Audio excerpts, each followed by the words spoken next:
Hello dear student, welcome to my YouTube channel. तो आज हम लोग देखने वाले हैं जेईई बोर्ड के टर्म 2 के क्वेश्चन को देखेंगे, जो कि 10th का है और ये सोशल साइंस का क्वेश्चन है। ये टर्म 2 का है और आपको सब कुछ बता दें, ये सब्जेक्टिव टाइप है और कितने नंबर का, 40 नंबर का रहेगा और आपको टाइम कितना दिया हुआ रहेगा, 1.5 घंटा का टाइम रहेगा। बिल्कुल इसी तरह का आपका प्रश्न पत्र आएगा, आपको घबराना नहीं है बिल्कुल। और आपको जितना क्वेश्चन आपको यहाँ पढ़ा रहे हैं उतना क्वेश्चन को आपको ध्यान से पढ़ लेना है और उसका आंसर आपको कर लेना है और एग्ज़ाम में ज़्यादा प्रश्न आपको वहीं से पूछेगा। तो चलिए वीडियो को करते हैं फटाफट स्टार्ट। उससे पहले बता दें, आप अगर हमारे टेलीग्राम पर नहीं जुड़े हैं तो टेलीग्राम पर जुड़ना बिल्कुल ना भूलें। वहाँ पे आपको सारे वायरल पेपर का क्वेश्चन आंसर आपको करवा देंगे और आपका एग्ज़ाम बहुत ही तगड़ा जाएगा और आप लोग गर्दा मचा के आइएगा एग्ज़ाम में। बहुत ही अच्छा एग्ज़ाम जाएगा आपका, कोई इसमें दुविधा नहीं है। 100% गारंटी लीजिए आपका एग्ज़ाम बहुत अच्छा जाएगा। तो चलिए शुरू करते हैं। सबसे पहले हम लोग अति लघु प्रश्न को देखेंगे और उसका आंसर भी आपको यहीं पे हम बताएंगे और इतना शॉर्ट आंसर बताएंगे आपको यहीं पे याद हो जाएगा। बिल्कुल उसी तरह आपको बना करके लिख के आना है। देखिए पहला नंबर प्रश्न आपका क्या है, रेंडर पेस्ट से आपका क्या तात्पर्य है। पहला नंबर प्रश्न क्या है, रेंडर पेस्ट से आपका क्या तात्पर्य है। तो इसमें आपको बना करके लिखना है, पशुओं को लगने वाला एक विषाणु जनित संक्रमण रोग था।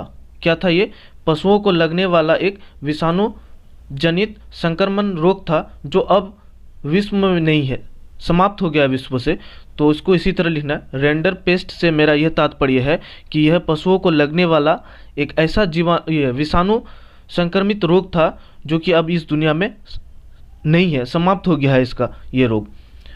बिल्कुल इसी तरह लिखना है, छोटा है आपको यहीं पे याद हो जाएगा और आप इसको लिख भी सकते हैं अपने कॉपी में।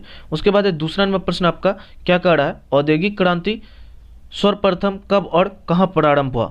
तो औद्योगिक क्रांति सर्वप्रथम कहाँ पे हुआ था, इंग्लैंड में हुआ था। कहाँ पे, याद कर लीजिए आप लोग, औद्योगिक क्रांति का शुरुआत कहाँ पे हुआ था, इंग्लैंड में हुआ था। और कब हुआ था, 1760-61 ईस्वी के आसपास। कब हुआ था, 60-61 ईस्वी के आसपास इसका प्रारंभ हुआ था।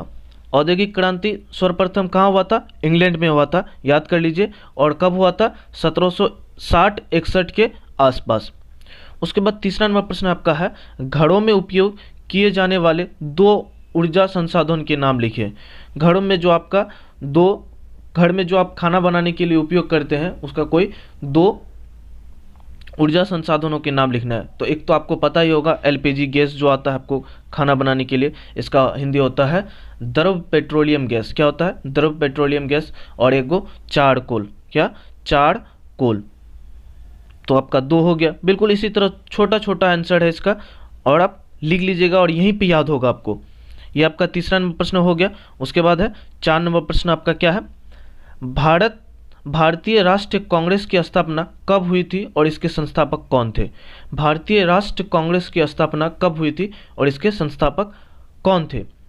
तो लिखना है आपको कैसे, भारतीय राष्ट्रीय कांग्रेस की स्थापना कब हुई थी, 28 दिसंबर 1885 में हुई थी। तो लिखना है, भारतीय राष्ट्र कांग्रेस की स्थापना 28 दिसंबर 1825 में हुई थी और इसके संस्थापक कौन थे, A.O. ह्यूमन। कौन थे, A.O. ह्यूमन। याद रखना है आपको, क्या लिखना है, भारतीय राष्ट्र कांग्रेस की स्थापना 28 दिसंबर 1825 में हुई थी और इसके संस्थापक A.O. ह्यूमन थे। उसके बाद है 5 नंबर प्रश्न, जहाँ पे बोल रहा है लोकतंत्र की कोई 2 चुनौतियों के लिखिए। लोकतंत्र की कोई 2 चुनौती को लिखिए। तो देखिए भारत में लोकतंत्र के लिए भी 2 चुनौती क्या है, एक है पहला महंगाई, भारत में दिन ब दिन महंगाई बढ़ते जा रहा है। और दूसरा है आपका बेरोजगारी। क्या है, बेरोजगारी।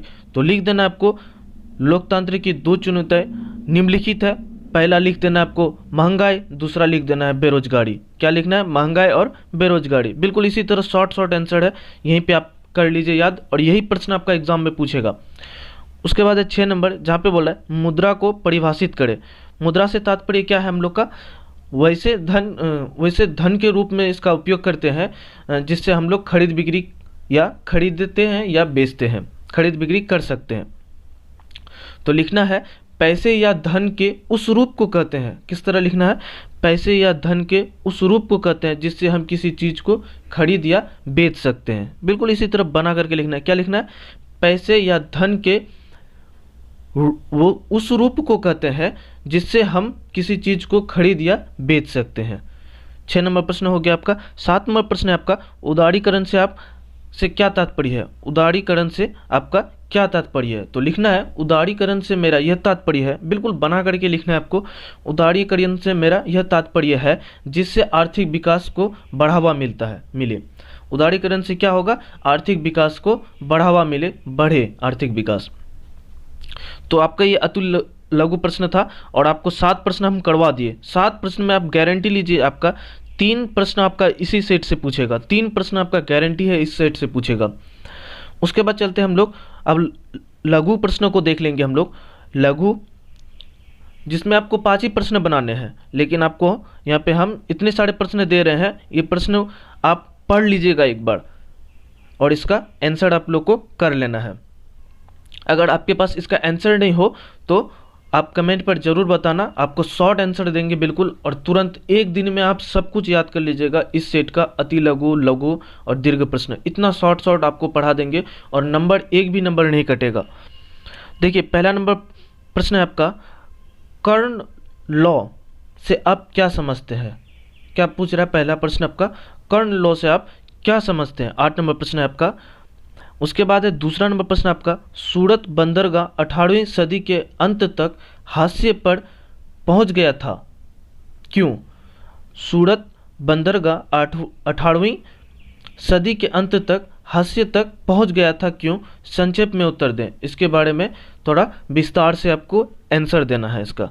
तो ये सारे प्रश्न का उत्तर आपको, अगर आप कमेंट पर बोलिएगा कि हमको इसका आंसर चाहिए तो इसका आंसर हम करवा देंगे।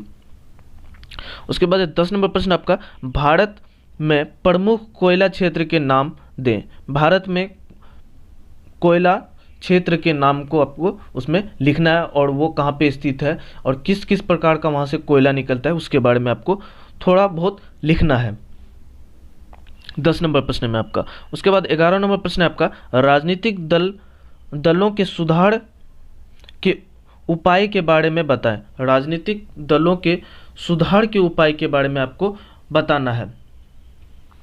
11 नंबर प्रश्न आपका। 12 नंबर प्रश्न है आपका, लोकतंत्र किस प्रकार का वैध शासन व्यवस्था है? लोकतंत्र किस प्रकार का वैध शासन व्यवस्था है? ये भी प्रश्न बहुत इजी आंसर है इसका भी, और इसका आंसर भी आपको हम करवा देंगे। आप लोग बस कमेंट पर आप हमको बताते रहिए।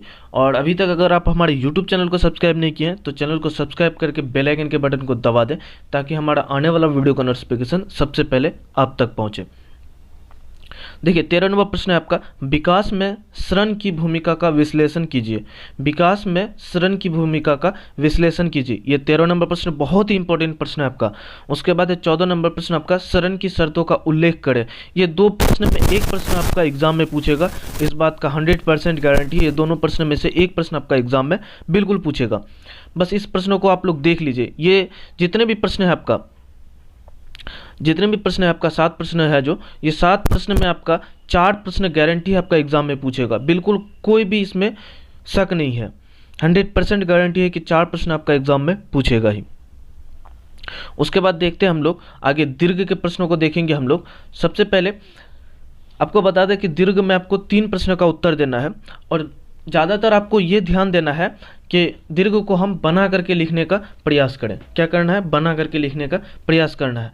और आपको हम ऐसा आंसर आपको बता देंगे कि आप गर्दा उड़ा के आइएगा। बस वीडियो को लास्ट तक देखते रहिए आप लोग। देखिए 15 नंबर प्रश्न है आपका, ईस्ट इंडिया कंपनी ने भारतीय बुनकरों से सूती और रेशम कपड़े को नियमित आपूर्ति सुनिश्चित करने के लिए क्या किया? ईस्ट इंडिया कंपनी ने ही भारत पर कब्जा किया था। भारतीय बुनकरों से सूती और रेशमी, जो भारत में सूती और रेशमी का बुनकर कपड़े बनाते थे, क्या पूछ रहा है? बुनकरों से सूती और रेशमी कपड़े की नियमित आपूर्ति सुनिश्चित करने के लिए क्या किया? उन लोग नियमित आपूर्ति सुनिश्चित करने के लिए क्या किया था, इसके बारे में आपको बताना है। उसके बाद है, किन कारणों से लोकतंत्र को अन्य शासन से बेहतर बताया गया है? किन किन कारणों से आपको ये बताना है, किन किन कारणों से लोकतंत्र को अन्य शासन से बेहतर बताया गया है। बिल्कुल इसका भी आपको हम आंसर ऐसा तगड़ा आंसर देंगे कि आप लोग उसको अगर एक बार पढ़ लीजिए तो तुरंत याद हो जाएगा, ऐसा आंसर है। बस आप लोग वीडियो को लास्ट तक जरूर देखिए और कमेंट पर हमको बता दीजिएगा कि आपको आंसर चाहिए इसका। उसके बाद देख लेते हैं, और 5 प्रश्न आपका दीर्घ में रहेगा, आपको उसमें कोई 3 प्रश्न का उत्तर देना है। और आपको हम मैप वाला 3 प्रश्न आपको करवा देंगे, 3 में 1 प्रश्न आपका एग्जाम में पूछेगा और आपका 5 नंबर फिक्स हो जाएगा।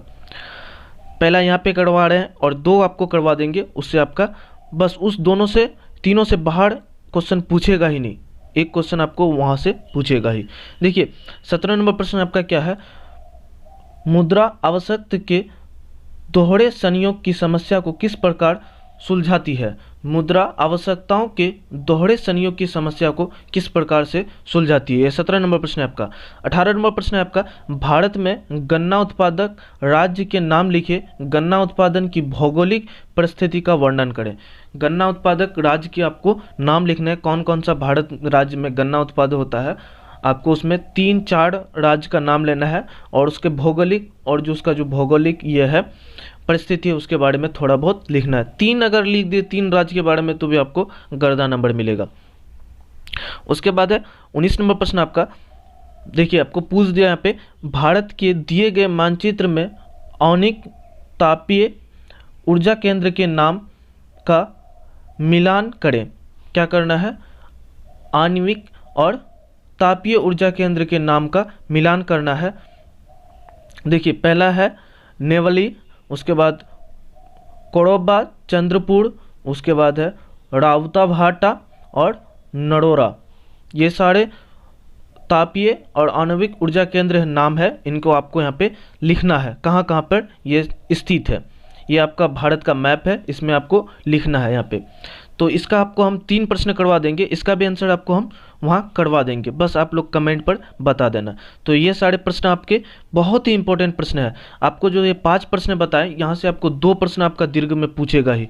तो बिल्कुल आज से आप लोग तैयारी में लग जाइए और आप लोग गर्दा मचा के आइएगा, एक भी प्रश्न आप लोग छोड़ के नहीं आइएगा। तो वीडियो कैसी लगी कमेंट पर जरूर बताना, और फिर मिलते हैं नेक्स्ट वीडियो में। तब तक के लिए इतना ही, जय हिंद। अब वीडियो पर लाइक करना बिल्कुल ना भूलें और अपने दोस्तों में शेयर जरूर कर देना। ठीक है, तब बाय।